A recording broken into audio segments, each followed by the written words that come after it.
할렐루야. 하나님의 크신 은혜가 이 밤도 우리 가운데에 임하고 계신 줄 우리는 믿습니다. 우리 같이 오늘 살펴볼 하나님의 말씀, 사도행전 6장 8절에 있는 말씀을 우리 다 같이 한 목소리로 같이 읽겠습니다. 6장 8절 같이 합니다. 스데반이 은혜와 권능이 충만하여 큰 기사와 표적을 민간에 행하니. 다시 한 번만 하실까요? 스데반이 은혜와 권능이 충만하여 큰 기사와 표적을 민간에 행하니. 아멘.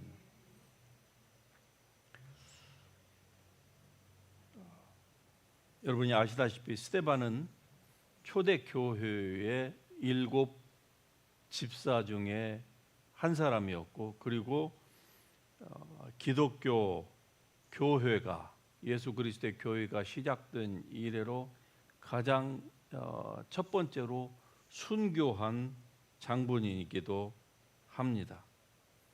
그런데 이러한 스데반에 관련된 이 기사를 우리가 사도행전을 통해서 봄으로써 우리가 알 수 있는 것은,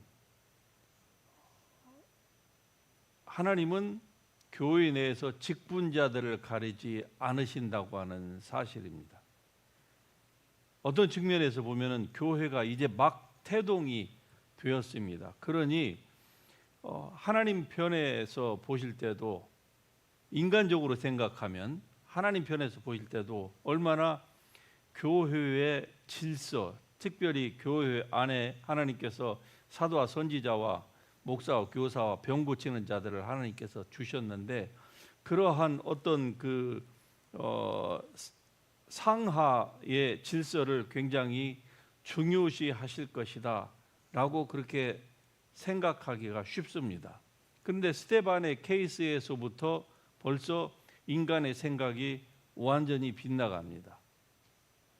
하나님은 교회의 질서를 위하여서 사도들에게 능력을 주시고 그 밑에 있는 집사나 평신도에게는 능력을 주시지 않을 걸로 생각을 사람들이 했겠지만은, 그러나 전혀 그렇지 않다는 것을 우리가 이 스데반의 케이스를 통해서 보게 되고, 또 한 가지는 스데반이 어떻게 해서 저렇게 큰 기사와 그리고 표적, miraculous signs and wonders를 그가 일으켜서 민간의 백성들 사이에서 이 복음이 편만하게 되도록 하는 데에 사용이 되었는가 하는 이 스데반의 케이스를 보면은, 오늘 우리도 어떻게 하면은 저렇게 표적과 기사, 저런 이런 능력을 행할 수 있는가에 대한 그 비밀을 우리가 예측할 수가 있는 것입니다.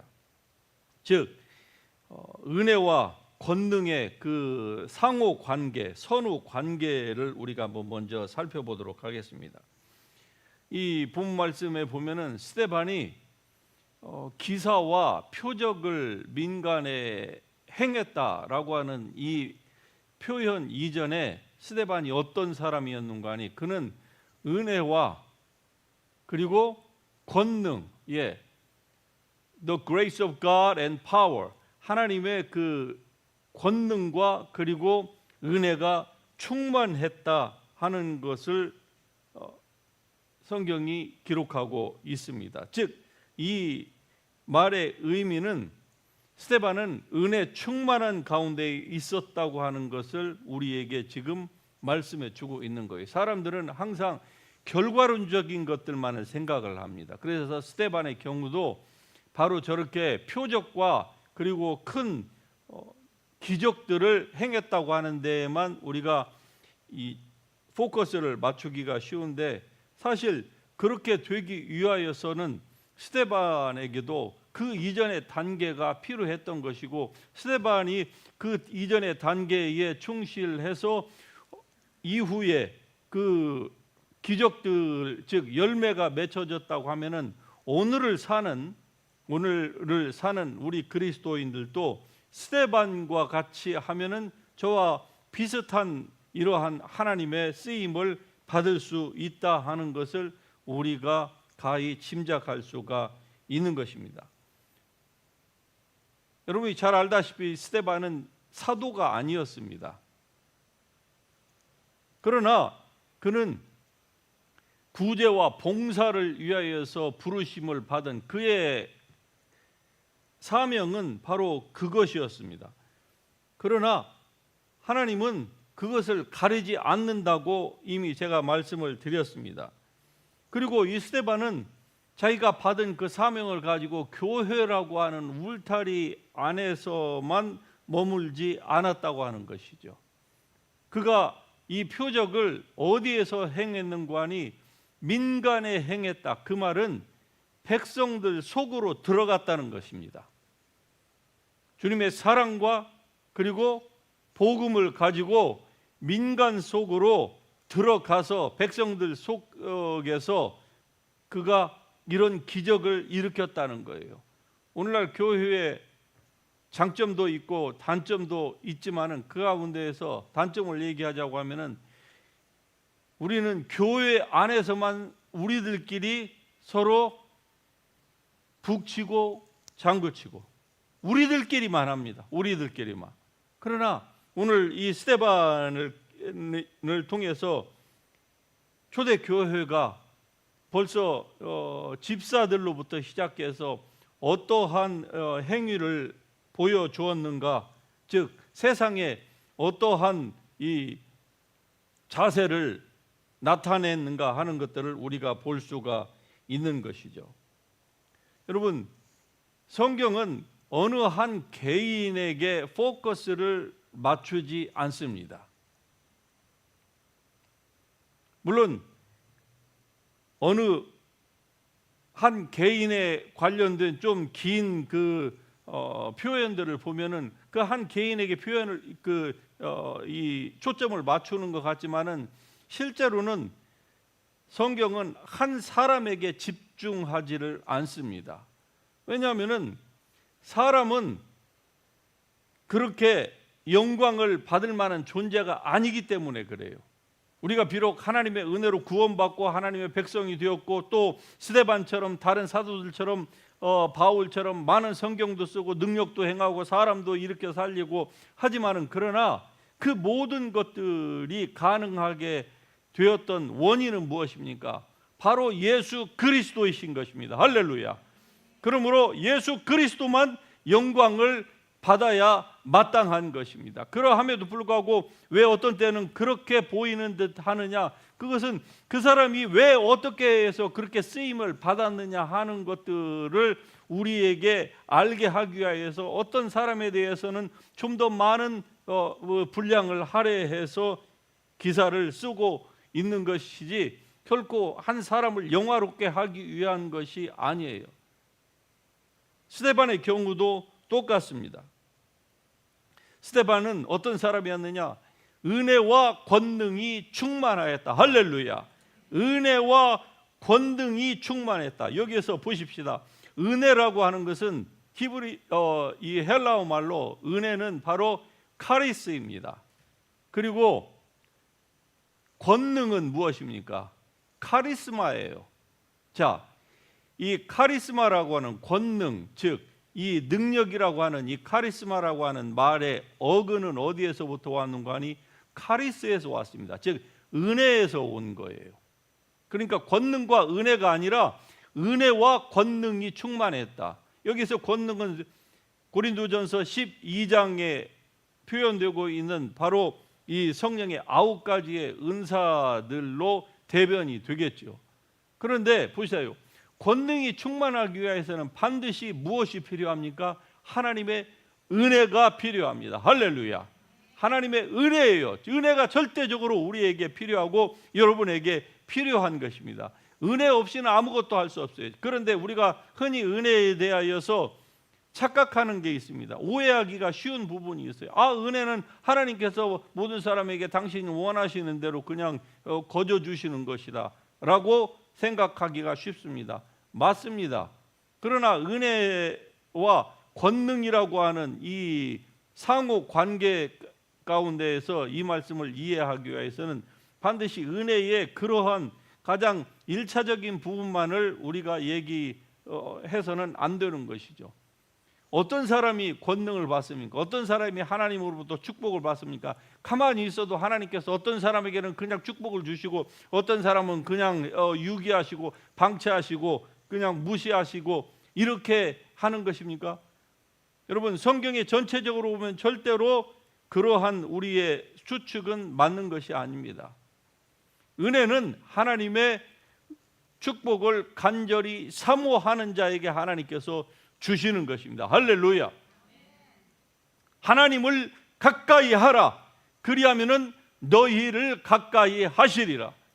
우리가 하나님을 가까이 하고자 할 때에 하나님의 준비된 은혜가 그 사람에게 임하는 것이지, 모든 것들은 다 하나님의 뜻이니까 그냥 하나님께서 알아서 하시겠지. 언뜻 생각하면 믿음이 좋은 것 같아요. 그러나 그것은 성경을 제대로 이해하지 못하는 거예요. 마귀를 멀리하라, 즉 마귀를 대적하라. 그리하면은 마귀가 너희를 피하고 도망가리라. 마찬가지로 우리가 어떻게 하나님의 은혜를 받습니까? 하나님을 가까이 할 때에 가능한 것이죠. 특별히 하나님을 가까이 한다고 할 때 여러 가지의 그 방편이 있겠지만은 그 가운데에서 오늘 지금 초점을 맞추고 있는 이 은사, 이 권능에 대해서 우리가 같이 한번 생각을 해보고자 하는 것이죠. 은혜가 충만했다. 그 말은 이 스데반에게 있어서 모든 그 권능, 즉 은사의 근원이 되는 하나님과의 그 관계, 이게 바로 이제 은혜로 표현을 됩니다. 관계 속에 이 스데반은 깊이 젖어 있었다고 하는 것을 우리가 추측할 수가 있습니다. 왜냐하면 모든 것의 출발은 하나님으로부터 시작이 되는 거예요.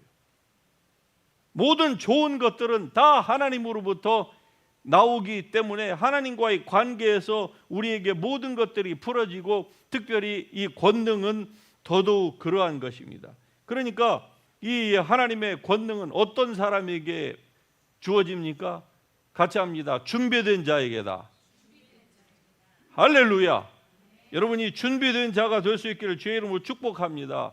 성경에서 말하는 준비라고 하는 것은 우리가 무슨 거룩하게 살고 죄가 하나도 없고 죄를 전혀 짓지 아니하고 그런 사람만이 준비된 자라고 생각하시면은 여러분 오해하시는 겁니다.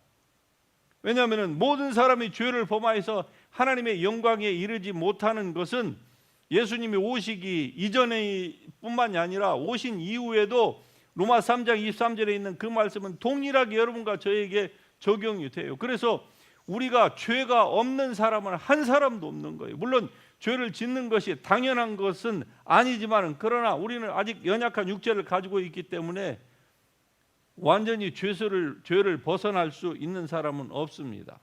그러면 어떻게 해야만이 우리가 이러한 하나님으로부터 스데반처럼 이런 권능을 받을까요? 그것은 바로 하나님의 은혜 가운데에 젖어 있는 겁니다. 약합니까? 여러분 부족해서 넘어졌습니까? 그러면 어떻게 해야 됩니까? 다시 일어나셔야 돼요. 그리고 다시 하나님 앞으로 가까이 나와야만 하는 것입니다. 그리고 잘못한 것이 있습니까? 회개하셔야 돼요. 교회당을 이렇게 드나들고 설교를 듣고 예배를 하고 하는데도 그 마음 가운데에 예수 그리스도를 아직도 나의 주, 나의 하나님으로 영접하지 않았습니까? 여러분 회개하고 그 예수님을 지금 당장 영접할 수 있기를 주의 이름으로 축복합니다. 영접하는 자, 곧 그 이름 예수를 믿는 자들에게는 하나님의 자녀가 지금 되는 권세를 주신다고 말씀을 하고 있습니다. 그러나 어느 종교에서는 어떻게 하나님의 자녀가 되었다고 하는 것을 확신할 수가 있느냐? 그것은 그것은 교만이다. 사람이 죽어봐야 천국에 가봐야 아는 것이지 어떻게 확신할 수 있느냐? 이렇게 성경을 비틀어 가지고 가르치는 종교가 이 세상에는 한두 개가 아닙니다. 그것도 성경을 가르친다고 하는 이 종교에서 그런 얘기를 하는 경우가 너무나도 많아요. 그러나 성경은 절대로 그렇게 얘기하지 않습니다. 자, 스데반에게 나타난 이 권능 두나미스입니다. 두나미스에서 다이너마이트라고 하는 영어의 그 단어가 나왔어요. 즉 권능이에요. 이 성령의 이 권능, 즉 은사들이 스데반의 삶에 있어서는 복합적으로 발휘가 되었습니다. 스데반은 원래 집사로서 행정을 맡고 그 다음에 구제를 하는데, 성경에 보면은 행정과 구제도 다 이 성령의 은사 중에 하나로 나와 있습니다. 그 일들을 위하여서 이 사도들이 복음 전하고 기도와 말씀에만 포커스를 맞추도록 하기 위하여서 교회가, 사도들이 자기네들이 그 행하던 것들을 일이 너무 중과 부적이다 보니까 평신도에게 이양을 했습니다. 그 결과 스데반이 뽑혔고, 스데반은 그 일들을 구제와 그리고 행정과 이러한 일들을 위하여서 스데반이 부르심을 받았습니다. 그리고 그 일을 행하였는데 어느 순간부터 스데반에게 바로 이 큰 기사와 그리고 표적이 나타나기 시작했던 것입니다. 그리고 6장 10절에 보면은 스데반이 죽기 전에 거기에 모여 있는 그 종교인들과 지도자들과의 그 논쟁하는 가운데서 이렇게 성경이 기록하고 있습니다. 스데반이 지혜와 성령으로 말함을 그들이 능히 당하지 못하여. 말로 아무리 공격을 해도 스데반 한 사람을 온 사내들인 공회가 다 일어나고 바리새인들이 일어나고 지도자들이 일어나서 집단적으로 린치를 가하려고 하는데도 스데반 한 사람의 말을 능히 당하지 못하였다. 다시 얘기하면 고린도전서 12장과 연관해서 보면은 바로 스데반에게서는 지혜의 말씀의 은사가 충만했다. 할렐루야.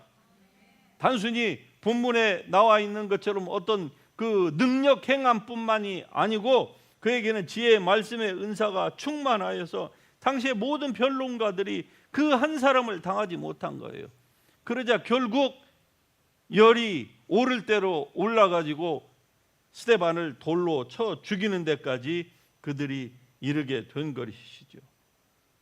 이 스데반의 케이스를 통해서 우리가 도전을 받아야 되는 것은 바로 그리스도인의 이 경건의 영향력은 교회 안에서만 머물러서는 안 된다고 하는 사실입니다. 삶의 현장으로 들어가야만 하는 거예요. 여러분의 삶의 현장 가운데에서 그렇게 이러한 일들을 행해야만 하는 것입니다. 스데반이 그것을 보여주고 있어요. 그는 교회 안에서만 또는 어떤 특정한 종교인들이 모이는 장소에서만 국한하지 않았고 그는 삶 속으로 들어갔습니다. 백성들 속으로, 군중 속으로 그가 들어갔습니다. 오늘날 교회가 이렇게 해야 된다고 하는 것을 우리에게 이 말씀이 일깨워 주고 있는 것입니다. 그는 구제와 봉사를 맡은 사람이었지만은 그의 그 다스림은 교회 안에만 있었던 것이 아니에요. 여러분, 어떤 사람들은 다른 사람보다 유난히 어떤 은사를 잘 활용하는 사람이 있습니다. 예를 들어서 오늘 스데반에게 있었던 어떤 그 섬김의 은사, 그런데 스데반은 거기에서 머무르지 않았어요. 그는 하나님과의 깊은 관계 속에서 하나님의 은혜를 그의 온몸으로 받아냈던 것입니다.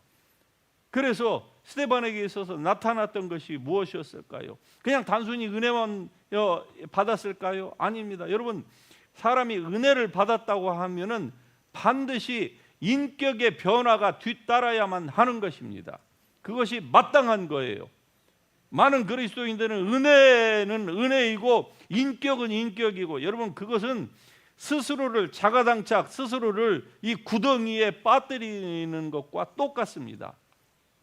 은혜는 받았는데 인격이 전혀 변화되지 않고 예전이나 은혜 받은 이유나 똑같은 삶을 살면은요, 그런 삶을 지속적으로 살아보세요. 그러면 다른 사람들이 뭐라고 안 해도 스스로 자기 안에서 마음속에서 길티 필링으로 말미암아서 나중에는 다 바람 빠진 풍선처럼 쪼그라들 수밖에 없는 거예요. 누가 뭐라고 안 해도 마귀가 네 꼴을 봐라, 너의 인격을 봐라, 네가 이런 인격으로 은혜 받았다고 할렐루야 하고 있느냐?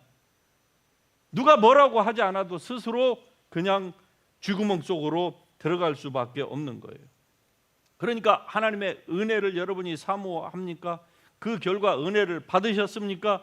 그러면은 반드시 여러분의 그 은혜가 인격의 변화로 연결될 수 있도록 여러분이 힘을 쓰셔야만 합니다. 그것은 그렇게 어려운 게 아니에요. 왜 인격이 변화가 안 됩니까? 결국은 하나님의 말씀을 믿지 않기 때문에 그래요. 그의 타고난 성품이 뭐 그랬다, 그런 측면이 전혀 없는 것은 아닙니다. 그러나 왜 인격이 변하지 않느냐? 어릴 때부터 받았던 상처, 그것이 부모이든 배우자이든 누구이든 환경이든 간에 그 어떤 그 상처에서 벗어나지를 못하니까 결국 인격이 변화되지 않는 거예요. 그러나 성경은 뭐라고 합니까?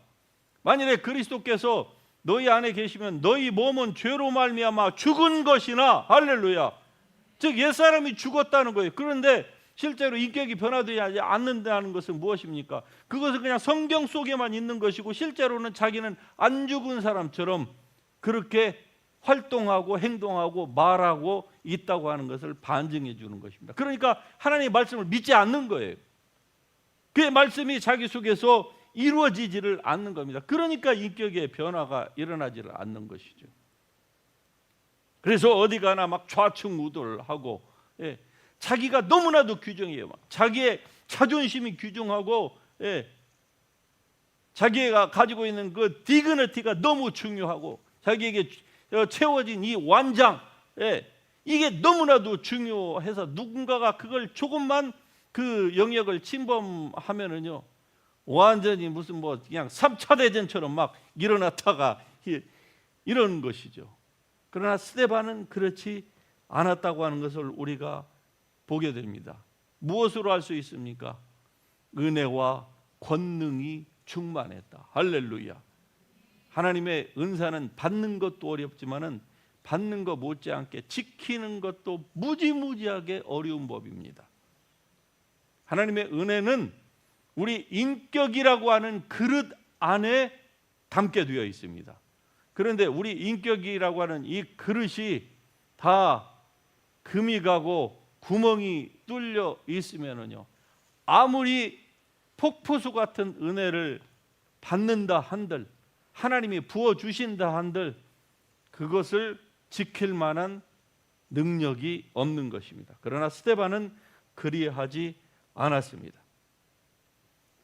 스데반은 자신에게 주어진 은혜와 권능을 가지고 그것을 자기 과시용으로 사용하지 않았어요. 그것을 돈을 벌 목적으로 경건의 이익의 재료로도 사용하지 않았어요. 그러나 역사적으로 보면 고린도 교회는 그 반대로 갔습니다. 받은 은사를 가지고 과시용으로 사용을 했어요.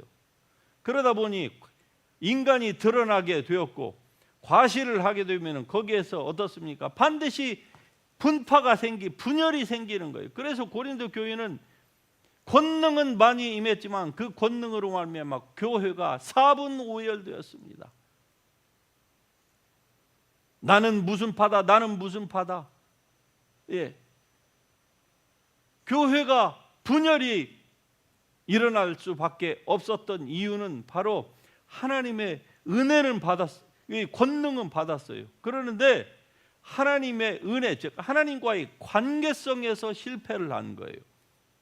그러자 그 권능은 은혜에 대한 열매하고 똑같습니다. 은혜가 뿌리라고 하면 권능은 바로 그 flourish예요. 그런데 뿌리가 지속성을 발휘하지 못하면은요, 결국 열매는요, 시간 문제일 따름이에요. 어떤 사람은 짧고 어떤 사람은 좀 길게 갈 따름이지 결국 그 열매는요, 없게 되는 것입니다.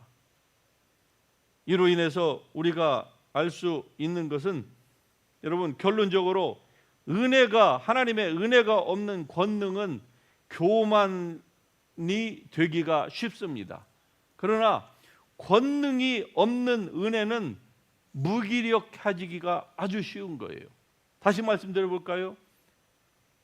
은혜, 즉 하나님과의 이 관계 가운데서 그것이 자기를 변화하게 하는 데까지 이르지 못하면은요, 결국 그 권능으로 말미암아 사람은 쉽게 교만해지고, 교만의 선봉은 결국 넘어짐이 이어질 수밖에 없는 것입니다. 권능이 없으면은요, 하나님의 은혜는 우리에게서 우리를 무기력하게 만들 수밖에 없는 거예요. 바로 고린도 교인들이 그랬지 않습니까? 권능은 있었으나 그러나 은혜, 사랑이 부족했어요. 그 결과 어땠습니까? 자기가 드러났고 교회는 분열됐고 파당이 지어졌습니다. 그러나 스데반은 그가 내린 그 은혜의 뿌리가 결코 헛되지 아니하여서 열매, 즉 권능이 줄기가 되어서 백성들 가운데에 들어가서 하나님의 영광을 드러냈습니다. 할렐루야. 여러분이 바로 이러한 스데반과 같은, 우리 모두가 스데반 집사와 같은 이런 사람이 될 수 있기를 주의 이름으로 축복합니다. 하나님의 은혜와 권능이 충만하기를 기도하십시오. 어떤 사람들은 병 낫는 데만 치중을 하는 사람이 있어요. 그걸 어떻게 알 수가 있느냐? 병 낫는 이런 집회만 다니지 실제로 하나님을 예배하고 다른 사람을 섬기고 하는 데에는 관심이 없어요. 그냥 오로지 그냥 자기의 병, 자기가 현재 처한 이 불행한 이 힘든 상황을 벗어나고자 하는 데에 목표를 두고 있는 사람이 간혹 있을 수 있습니다. 그러나 여러분, 그것은 속는 거예요. 먼저 하나님이 우리에게 요구하시는 것은요, 하나님과의 은혜의 뿌리입니다. 할렐루야. 하나님과의 관계성이에요. 이 관계가 제대로 되어 있지 않은 상태에서 아픈 질병이 치유가 되었다, 이런 사람은 십중팔구 결국 하나님을 예배하는 자로 서기가 굉장히 어렵습니다. 다라고는 안 했어요. 십중팔구라고 했습니다. 그러므로 먼저 여러분 하나님을 예배하는 자가 될 수 있기를 주의 이름으로 축복합니다. 여러분이 정말 건강하기를 원하십니까? 그러면은 먼저 하나님을 예배하는 자리에 나오시고, 그리고 여러분이 진짜 건강해서 다른 사람을 돕기를 원하십니까? 그렇다고 하면은 지금 여러분이 움직일 수 있는 만큼 먼저 시작하십시오. 내 몸이 건강해지면, 내가 부유해지면은 그 다음에 내가 이것도 하고 저것도 하고 뭐 11조도 드리고 뭐 선교도 하고 뭐 10의 5조도 드리고, 그건 그 후의 일이고, 지금 여러분이 먼저 믿음으로 출발하십시오. 그러면은 뒤따라서 여러분의 건강도 좋아질 것이고, 여러분의 재정 상황도 좋아지고, 하나님의 예배된 축복이 여러분에게 풍성하게 임할 줄로 믿습니다. 할렐루야. 이러한 은혜가 우리 2부 시간에서도 이 치유를 통하여서 더욱 풍성하게 일어날 수 있기를 주의 이름으로 축복합니다.